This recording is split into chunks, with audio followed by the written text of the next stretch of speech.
Hello, I'm Stan Williams, and this is a Moral Premise Storycraft Training presentation on visualizing story structure. It is Lesson 11. While there are parts of other Storycraft Training episodes that touch on the use of graphic diagrams to help you visualize and break down a story, this lesson will demonstrate how 4 different diagrammatic story tools use the same underlying theory of dramatic beat structure. There are 3 videos in this lesson.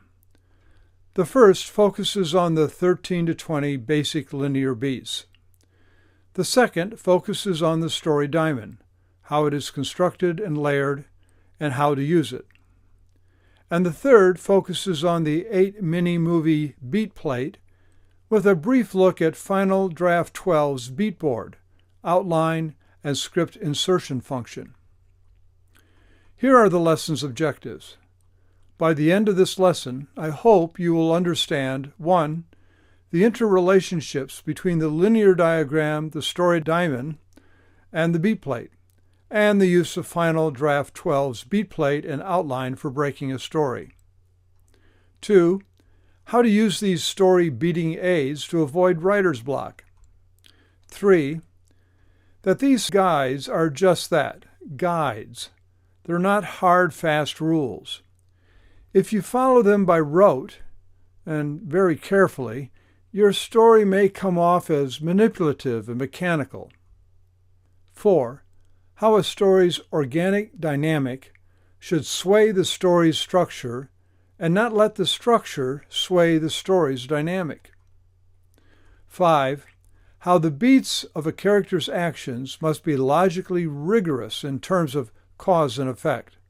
That is, they must be organic. 6.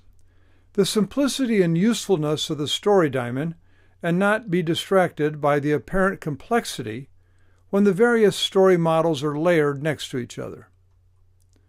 7.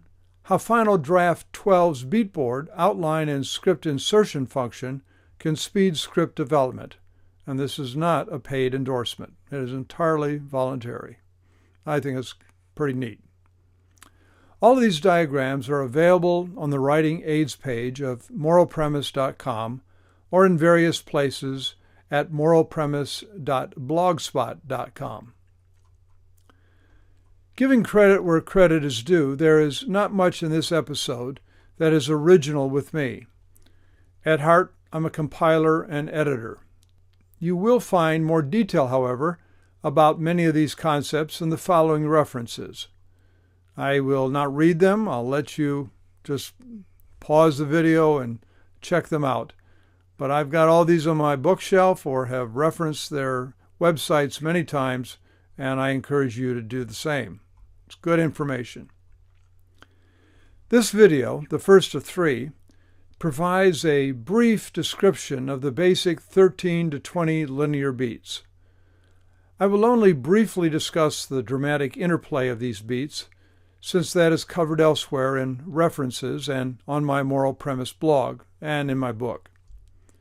Again, the goal of this episode is to show how these different diagrams interrelate. It's not to describe the narrative theory in detail. All right, let's begin. Let's build up, then, the 13 basic dramatic beats of a successful story, and I'll add 7 accent or auxiliary beats for color. We start with a 3-act structure. Although the diagram is not perfectly to scale, the idea here is that Act 1 and Act 3 each represent 25% of the story, and Act 2 represents 50%. As we'll see later, these 3 acts can also be represented additionally by 4, 5, 6, 8 acts with 13 to 20 major beats. So we're not limiting ourselves to 3 acts, but are layering on different story models or structural templates. We're going to be talking mostly about a redemptive story, where there is an overall upward emotional thrust that brings the story to a satisfying and mostly redeeming or happy ending. This is represented by the green arrow at the bottom. The idea is that our protagonist grows throughout the story and learns to be a better person by the end. At least that's the idea. But a good story is never that smooth. It's a rough journey with many emotional ups and downs. Thus, the wavy roller coaster line which averages out as the green redemptive arc.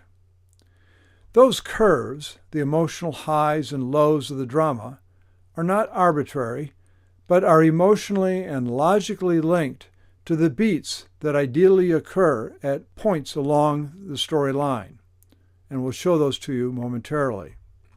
The text I just added may be hard to read on this video. It says, "The emotional roller coaster is created by regular progression of positive and negative dramatic beats that maintain audience interest, creating intrigue and suspense, ending in catharsis." We start with the main plot, or the physical spine of the story, the through line. The straight and narrow line with an arrow at the far right reminds us that our story must constantly move forward from beginning to end and stay focused. What is it focused on? One thing, the protagonist's passionate goal. Now, there are many other subplots, but what we're about to define is the main plot, the physical spine of the protagonist's journey. The subplots and subgoals come later.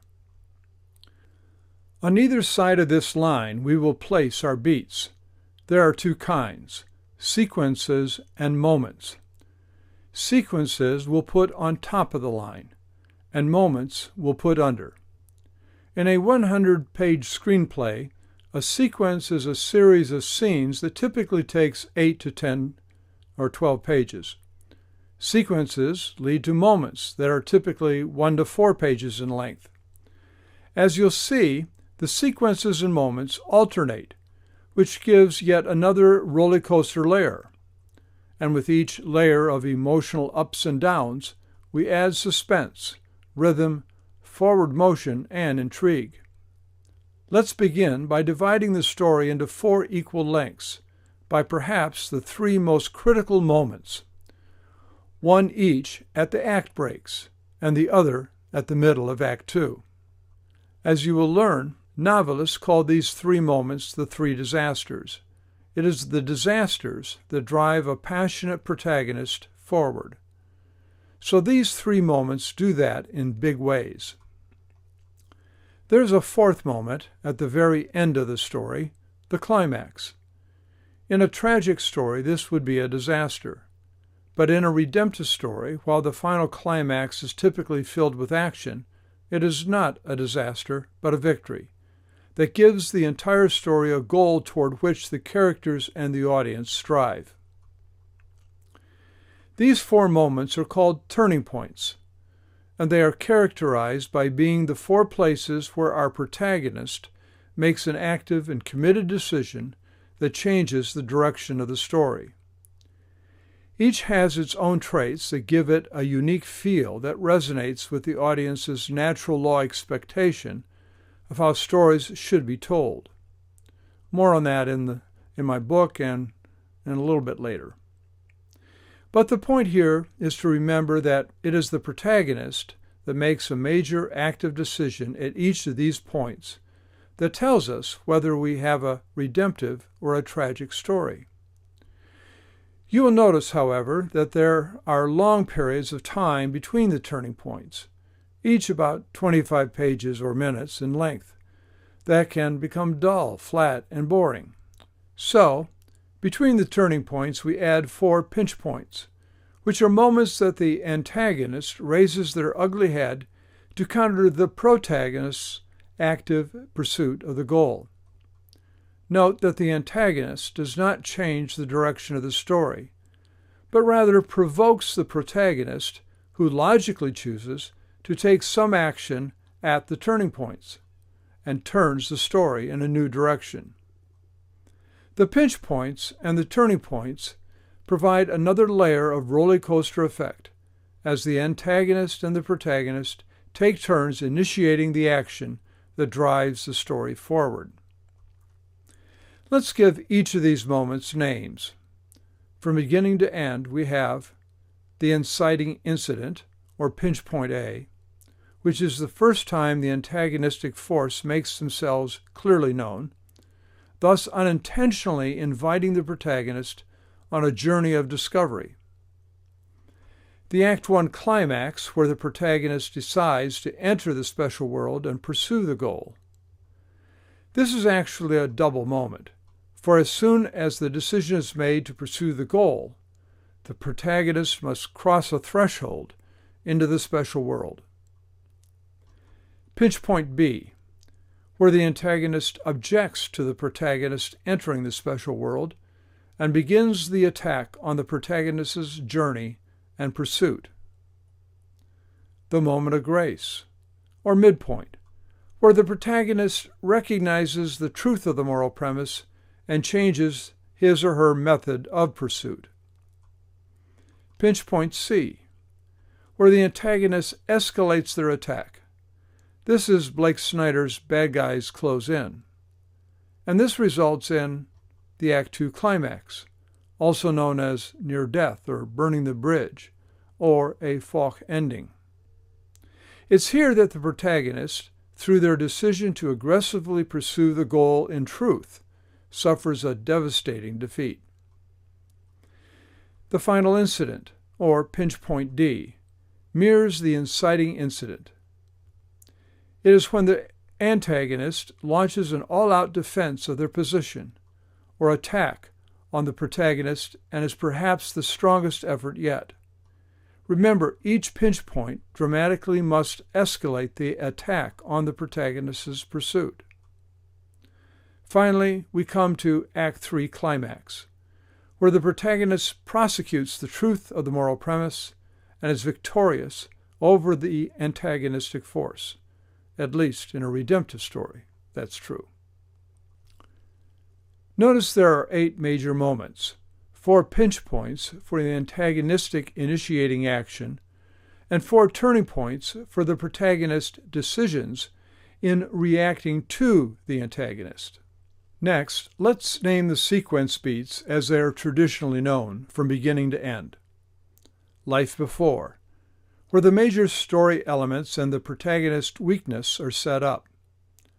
Rejects opportunity, where the protagonist considers, debates, and hesitates about embracing the goal suggested at the inciting incident.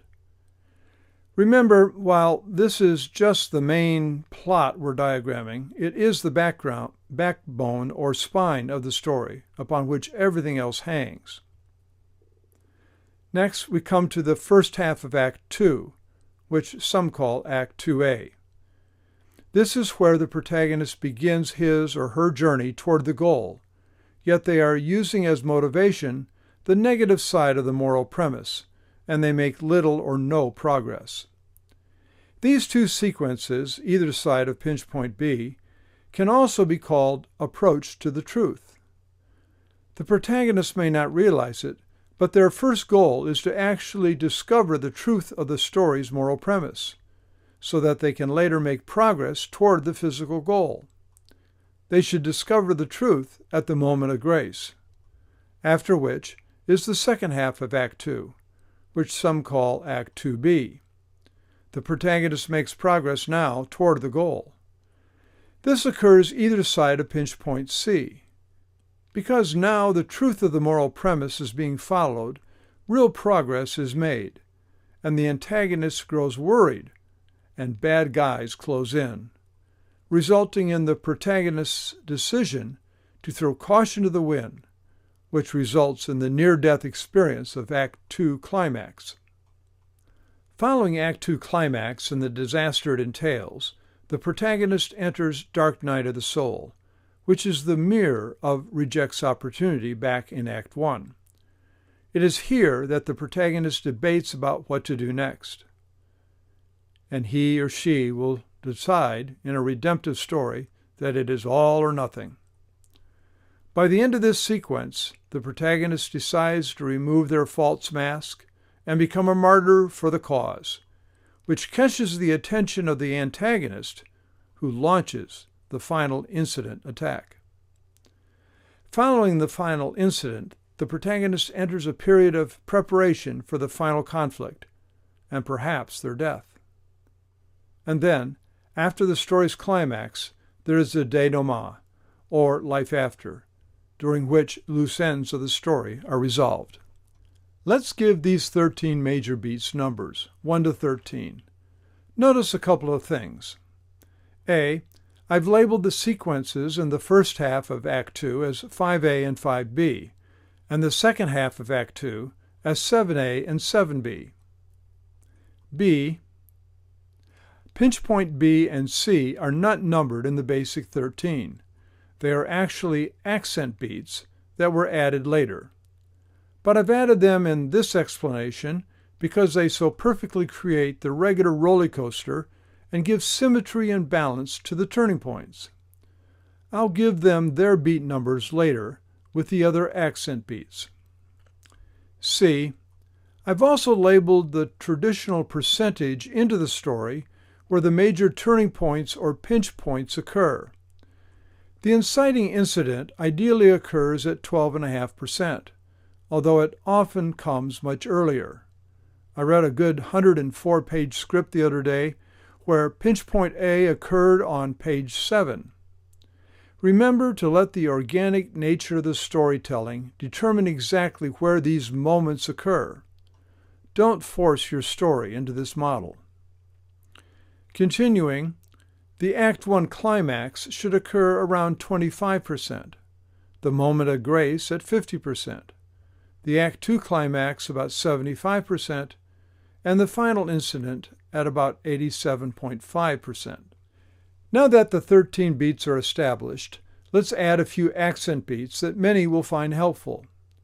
The first occurs just after the protagonist crosses over the threshold into Act 2. This is where the B story, as it is called, begins in earnest. It is often the meeting of a love interest or some ally. This B story character can sometimes be the victim in the Act 2 climax near death. The B story character can be someone who mentors the protagonist, although the mentor may be introduced in Act 1. But after the protagonist is mentored and taught some special skills, the mentor or B story character is killed or drops out of the story in the Act 2 climax. This further depresses the mood of the protagonist as he or she enters dark night of the soul. The protagonist then realizes they have to pursue the goal on their own. The best stories are about individuals with which each person in the audience can emotionally identify. The second accent beat is the resurrection beat that appears just before or after the final incident, or in cooperation with it. The resurrection beat is that moment where the protagonist realizes what they must do to risk everything, including their life, to achieve the goal. It's a sudden realization of the solution to the problem. It is the providential kick in the pants that spurs our hero on to victory. Finally, 3 last accent beats that have some utility. Right at the beginning, there is at times the need for a prologue or backstory sequence. Blake Snyder's first image would be the opening shot of the main movie, and then Blake's last image at the very close. And the numbering of the 7 accent beats, beginning with the prologue and numbering 14 through 20. In all this, I've tried to show the linear relationship of the traditional story beats as found in various story traditions, and how they naturally fulfill the requirements of an intriguing, suspenseful story with a natural roller coaster rhythm. This concludes the first of 3 videos of this lesson, where I've explained the 13 basic beats and 7 accent beats of the linear beat diagram you see here. In the next video, we'll take these linear beats and apply them to the story diamond, which will then allow us to layer on other popular story structural models or patterns, providing you with a very valuable brainstorming tool when beating out your story. I'm Stan Williams. Thanks for watching.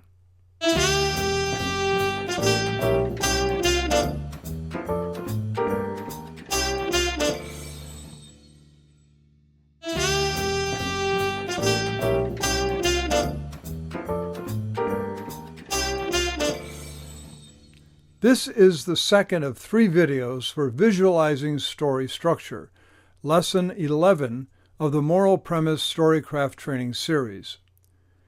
In the last video, we described the idealized 13 basic and 7 accent beats of a successful story.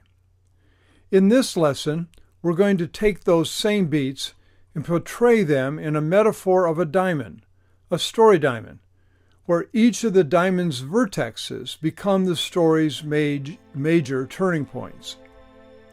Here is the basic story diamond. Let's label this so it corresponds exactly to the linear story description we explained in the last video. The story begins at the top and progresses counterclockwise. The first sequence is Life Before. Beat 2 is the inciting incident, moment, or pinch point A. Beat 3 is the sequence, Rejects the Call, or Rejects the Opportunity.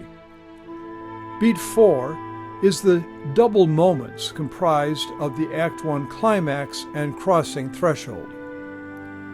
Beat 5 is comprised of 2 sequences, 5A and 5B. Between 5A and 5B is pinch point B, where the antagonist checks the protagonist's progress.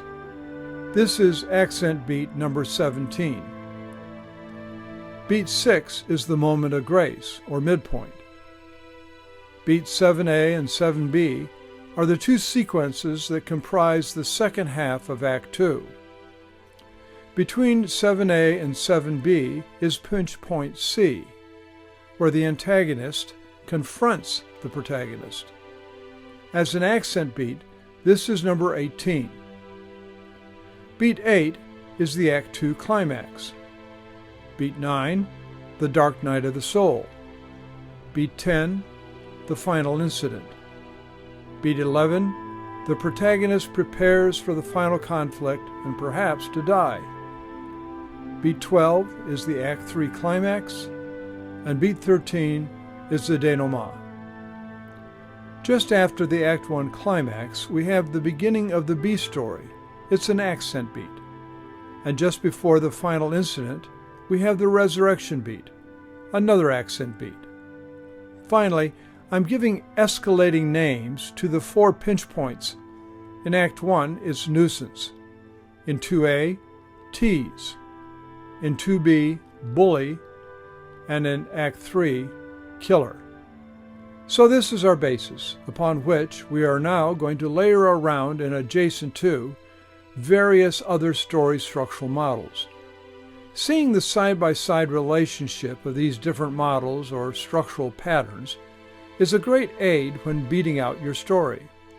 The different perspectives allow you to brainstorm different approaches and come up with fresh, innovative story ideas. Our first story model is from Chris Vogler, which is based on Joseph Campbell's mythic research and writings. Before I start, again, with each of these 8 models, I'm not going to explain the beats, but let you read up on the author's books and references if you haven't already. I just want to show how the beats of each of these models falls in line with the 4 diamond facets of the traditional story.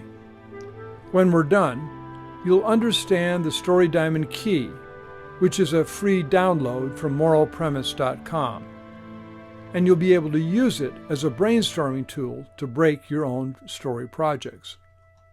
All right. Vogler's 12 stages of the hero's journey are these. 1. The ordinary world, which corresponds to the first half of Act 1 and Life Before.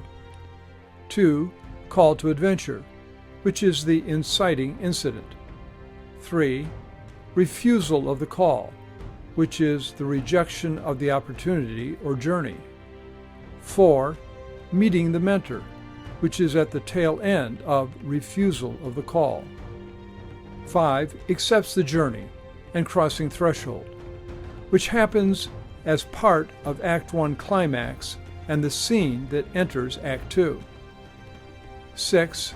Test, allies, and enemies, which corresponds to the first half of Act 2A. Number 7. approach to the inmost cave, which corresponds to the second half of Act 2. 8. The ordeal, which is the midpoint or moment of grace. 9. Reward, or seizing the sword, which aligns with Act 2b. 10. The road back, which reflects the entrance into Act 3. 11. The resurrection, which encompasses the scenes from the resurrection to the final conquest of the antagonist. And 12. Return with the elixir, which is the denouement. The 12 stages of the hero's journey is insightful and very popular. I'm sure you noticed how they line up to some extent with the Williams-Hague model. But notice that the beats are not evenly staged throughout the story, which may require beat suggestions from the other models that we're going to show you. So let's move on to Blake Snyder's 15 beats that are concurrent to some of the beats we've already covered. Number 1, Blake begins with a first image and ends with a final image, which symbolizes the protagonist's transformation. 2, the theme is stated. 3, the setup. These first 3 steps correspond to life before. 4, the catalyst, which is the inciting incident. 5, debate, which is the protagonist rejecting the journey. 6, break into 2, is the Act 1 climax and crossing the threshold. 7, B-story begins. 8, fun and games, corresponds to Act 2A. 9, midpoint, is the moment of grace. 10, bad guys close in, corresponds to Act 2B. 11, all is lost, is the near-death or Falk ending of Act 2 climax. 12, Blake's Dark Night of the Soul is the Dark Night of the Soul. 13 is Blake's break into 3, which occurs a little later than the traditional 75% vertex. But in terms of story dynamics, it corresponds well with Vogler's resurrection beat, which introduces the protagonist to 14, the finale, which corresponds well with the protagonist's preparation for the final conflict. And that leaves 15, the final image, which is the last shot of the denouement. Again, these are very helpful labels to help you understand the natural flow of stories that connect with audiences. Next is Michael Arndt's Insane Endings, which is an online video. Michael's beat labels bring yet another layer of understanding to the various nooks and crannies of a naturally good story. One of the things he emphasizes is the importance of setting up the ending at the beginning. So, in the first 1% of the story, we're told we're going to hear a story. Michael calls this first thing 1, Once Upon a Time. 2, about 10% into the story, and then One Day. This corresponds, of course, to the inciting incident. During the debate or rejection of the journey sequence is the perfect place to hear the pro and con arguments about going on the journey. So 3 becomes the antagonist aria, or why not to transform, and right behind it, 4, the mentor's aria, or why the protagonist should transform. Both of these fit perfectly inside the debate sequence, and these labels provide ideas for how to set up your character's values and actions and what characters your protagonist interacts with. 5 is 25%, so the quest begins. Michael obviously lumps the Act 1 climax and threshold crossing into this one label. 6, 50%, suddenly without warning. Clearly sounds like the second disaster, but it is really the sudden realization of the truth of what the journey is really about, the moment of grace, as described by the moral premise. 7, Judas moment, is a good description of what often happens in the middle of Act 2b, when the bad guys close in and some form of disloyalty is afoot. 8, 75%, no going back, launches the protagonist into the throes of Act 3. 9. Kamikaze commitment corresponds well with what psychologically happens to the protagonist during the dark night of the soul. He or she realizes they have to become a martyr and die to self to finish the quest.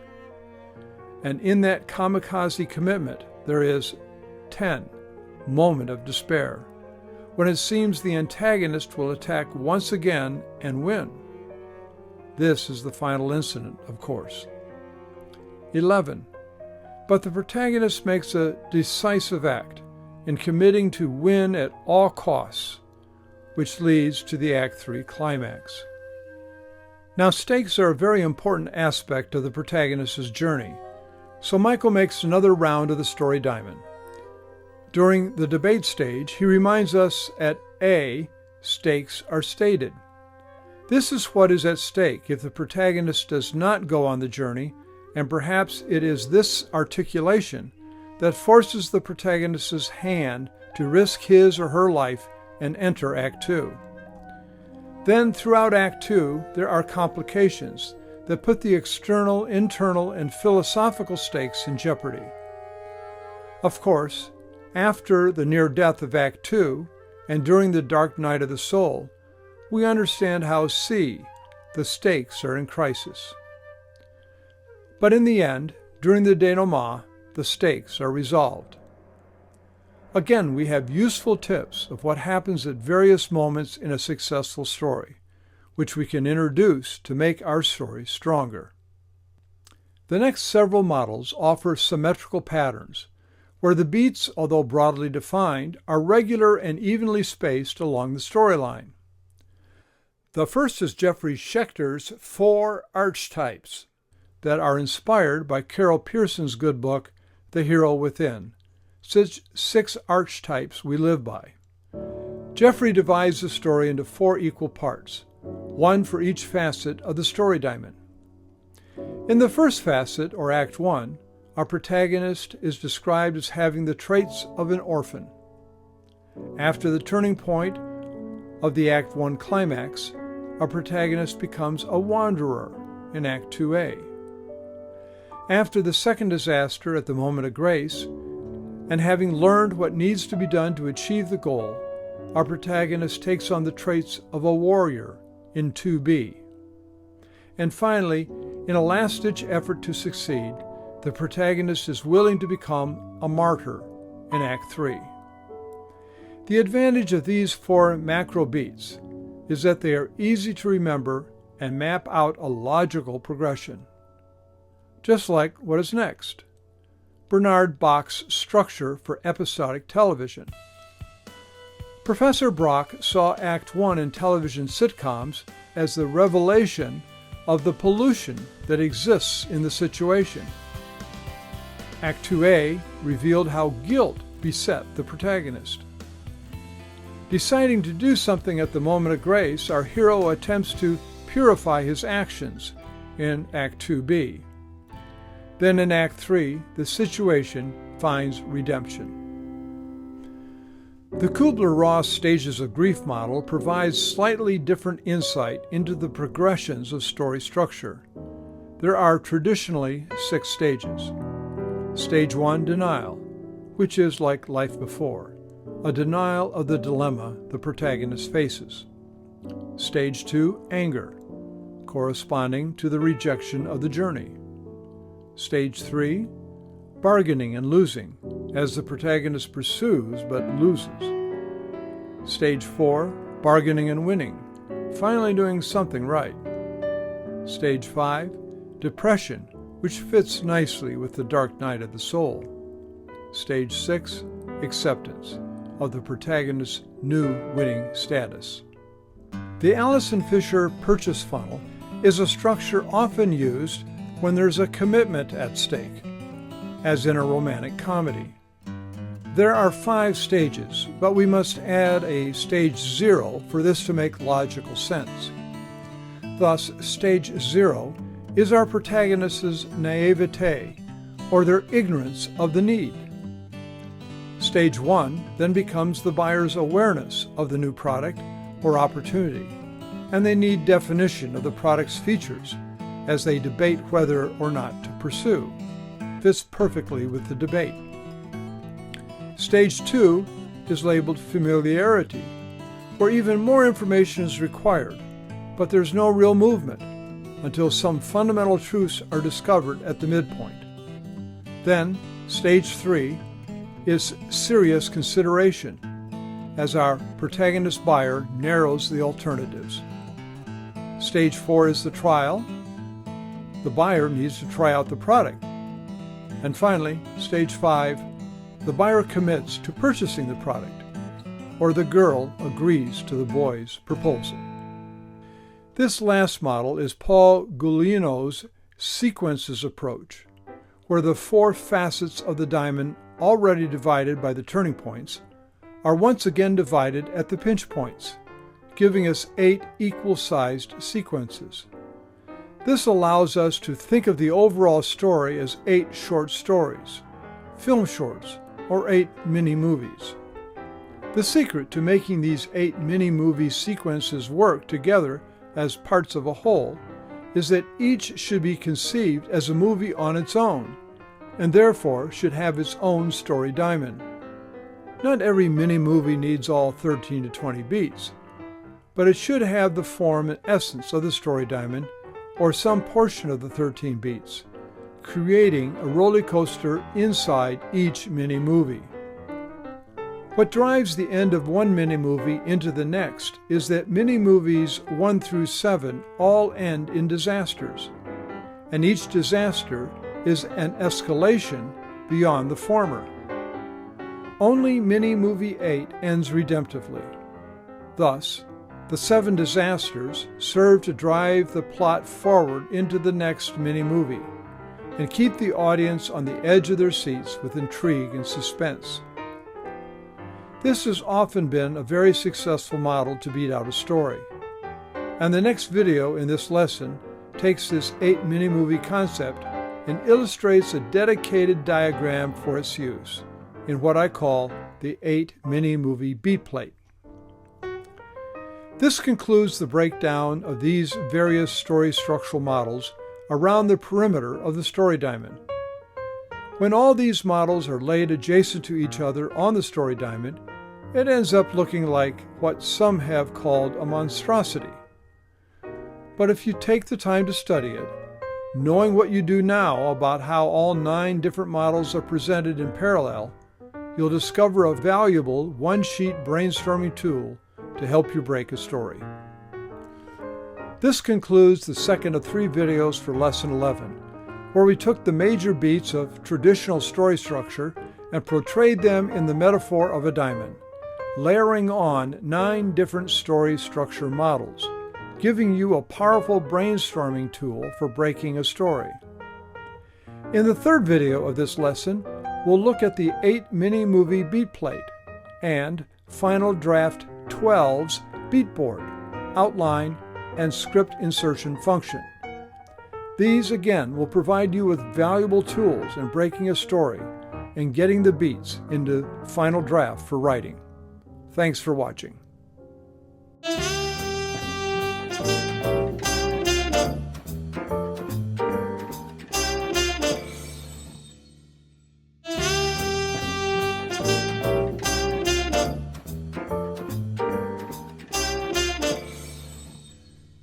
This is the third of 3 videos for visualizing story structure, Lesson 11 of the Moral Premise Storycraft Training series. In the last 2 videos, we described the idealized 13 basic and 7 accent beats of successful story structure, and we broke down the story diamond into its 9 structural models. In this video, we'll look at the usefulness of the 8 mini-movie beat plate and the progress Final Draft is making on this topic with their beat board, outline, and script insertion function. This is the 8 mini-movie beat plate. It's based on several ideas and models, including the Moral Premise Story Diamond, the concepts that all plots and subplots must have physical goals, and Paul Gulino's sequence approach. Let me explain its use and purpose by describing a few things about subplots. Let's assume we have a subplot with the goal housebreak dog. The subplot begins when Fido urinates on your hero's apartment carpet. That's a sort of disaster. It prompts our hero to take Fido outside, but outside Fido does nothing. Next beat, our hero notices Fido sauntering into the bathroom and staring into the open toilet bowl. Could it be that Fido wants to use the toilet according to its designed function? No, that's not it at all. Fido puts his face into the bowl and laps at the water. Next beat, the dog wakes up our hero at 2 a.m., who takes Fido outside, but Fido just stares at the moon and does nothing else. In the final beat of our subplot, Fido whines by the front door, hero takes Fido out, and the dog does his business. Success. Now that's all fine and good, although it's not super interesting. And director Tom Shadyac with Jim Carrey and Bruce Almighty did it much better. But let's look now at the same subplot goal and spice it up with more disasters. As before, when Fido soils our hero's carpet, we have a disaster, which prompts hero to take Fido outside. But Fido does nothing. So hero takes Fido to bathroom and helps the dog stand on his hind legs to urinate in the toilet, except Fido urinates on the floor. Another disaster. Now comes the 2 a.m. wake-up call. Hero takes Fido outside, but the dog does nothing. Then, as soon as hero brings Fido inside, the dog lifts his leg on the sofa and does his business. Major disaster. So now we should be getting the idea that there is an emotional roller coaster involved, where we, as the audience, have hope for hero and Fido. But the hope is repeatedly dashed. Hero's pursuit of the goal, followed by disaster, one after the other, provides a motivating sequence that keeps the audience in suspense and intrigue.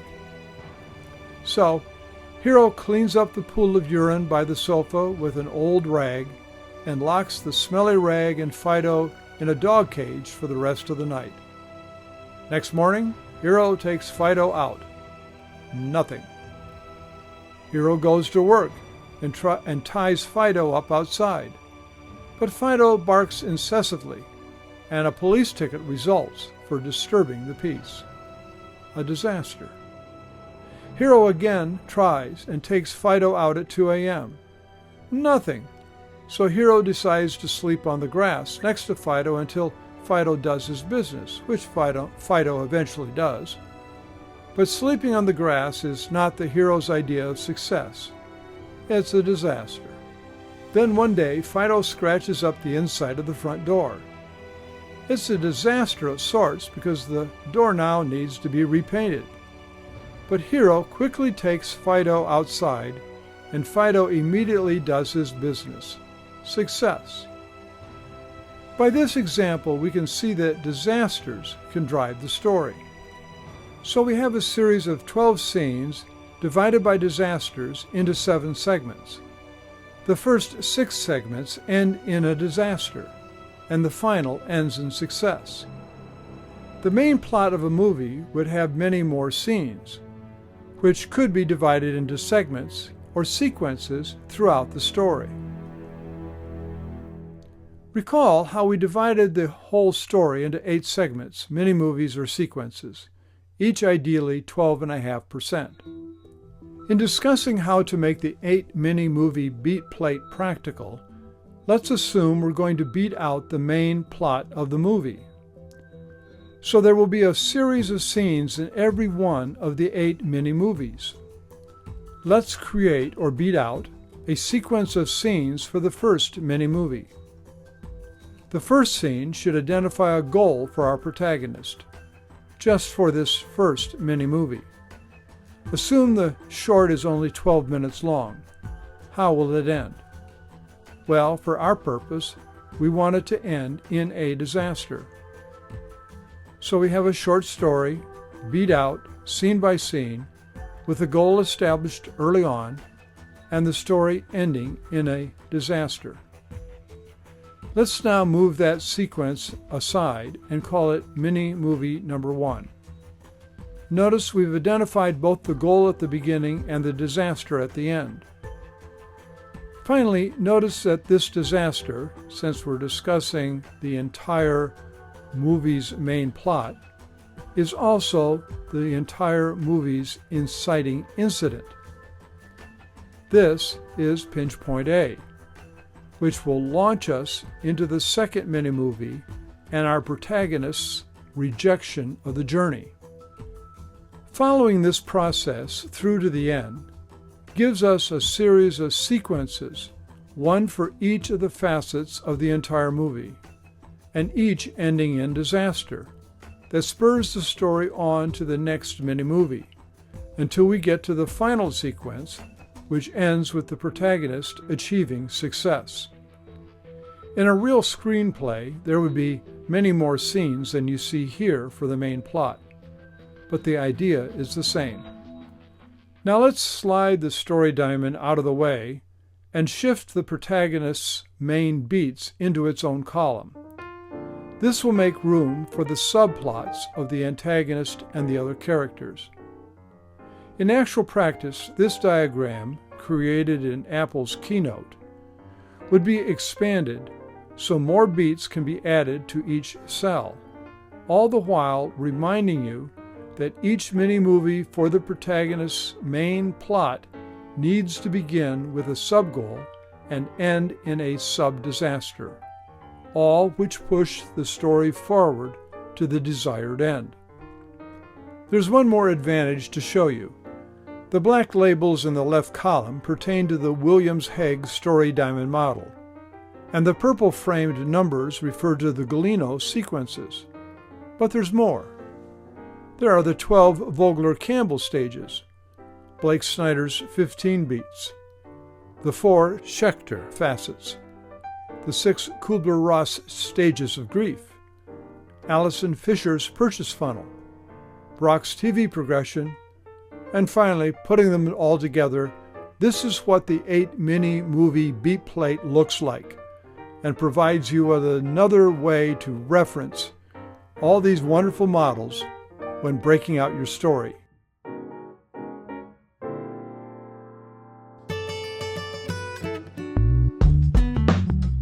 Now we've come to the final segment of this lesson, a brief orientation to Final Draft 12's beat board, outline, and script insertion function.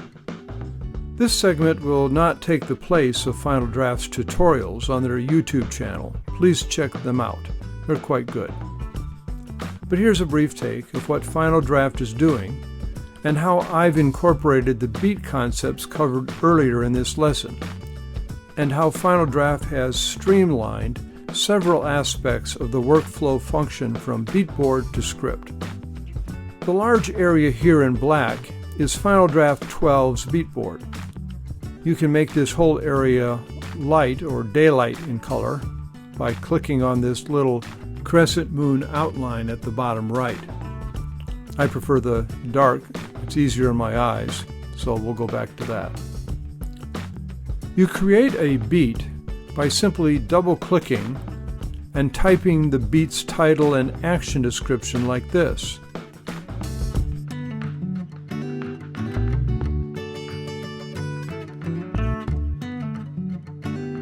You can then change the color of the box like this. It's a right click, brings up the color menu, as well as some other ancillary facilities. You can move the box around. You can change its size. And you can align several beats in a couple different ways, although that function needs a little improvement, I think. Thus, you can put the beats in any order you want and connect them with flow lines.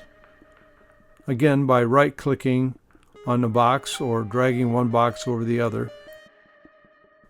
At the lower right of the beat board is a scalar control slide that allows you to zoom the board very small or very large. As you see, there is plenty of room to beat out every scene of a feature-length motion picture. And you can see that I've been fooling around with constructing a story diamond in this large space. I'll get to that in a moment. Notice that scaling the beat board does not affect the 3 rows of information up here at the top. These 3 rows are important aids. They each represent the script in a linear sense. The top 2 rows, called Outline 1 and 2, allow you to construct 2 levels of your story's outline against the target length of your script. The 3rd row shows the real-time breakdown of the scenes in your actual script. The only way you can change the length of these scenes that appear in this 3rd row is to write the script. As you lengthen or shorten a scene, the change appears automatically in this 3rd row, adjacent to your outline. So you plan the scenes in the outline, rows 1 and 2, and see the results of your writing in the 3rd row. Thus, you write to target and know exactly where you're at. You first set the target length of your script. I set mine to 100 pages because that also represents the percentage for where to position turning points and pinch points. Now, how I've chosen to use these tools is like this. In the top row, called Outline 1, I've constructed the 13 major beats of the story plus 2 accent beats. Starting at the left, or the beginning of the story, the first white beat I've put in place is beat 1, Life Before. I have this length set to 11 1/2 pages. Next to it is the inciting incident, or pinch point A. I have adjusted that to a 2-page length, with its center at 12.5%. Next is beat 3, Reject the Journey, and so on, all the way to the end of the denouement. Now, how did I create this? I first created a beat in the beat board. Let me delete a beat down here in the beat board, which you'll notice deleted the beat up in Outline 1. Now, I'll recreate the beat in the beat board. Then drag it to Outline 1 and position it approximately where it should be. Then adjust the length to correspond to how many pages I'm going to allow for that beat. Notice the length of pages automatically appears in the beat board box. In this way, the beats on the beat board are linked to the beats in the outline.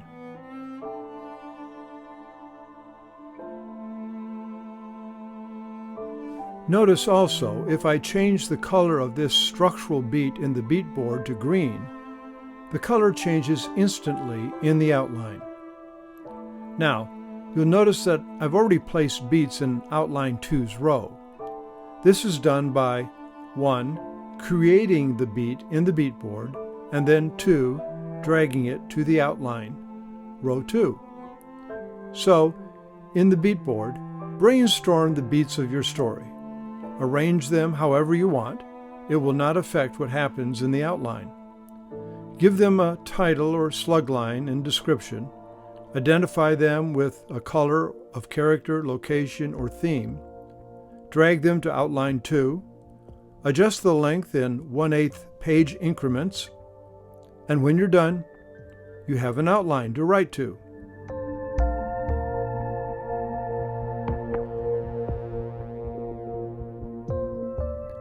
Next, click this little button here, and the contents of Outline 1 and 2 will be inserted into the script page styled as the outline, with the first line of the beat box that looks like a slug line but isn't, and the box description that looks like an action line but isn't. To change these elements to scene headings and action lines, place your cursor in the paragraph and invoke, through a fast key is how I do it, the script element you desire. Here I'm changing the first line to an actual slug line and the description below to an action line. Now you can flesh out your script and write it.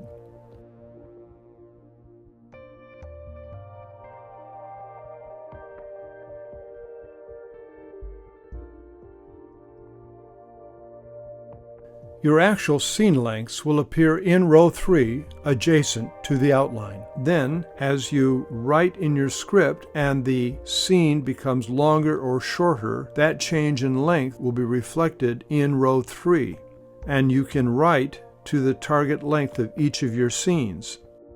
Lastly, if you're into the story diamond, as I am, or any other graphical representation, you can construct it in the final draft to beat board and use it to beat out your story. Then drag the beats to the outline and adjust target lengths and write your script to match your targets. I think this function that Final Draft has created has a lot of potential to those of us who outline a story's structure and then write to the outline. Not everyone can do that, but it seems to save time and helps keep the story and its writing focused.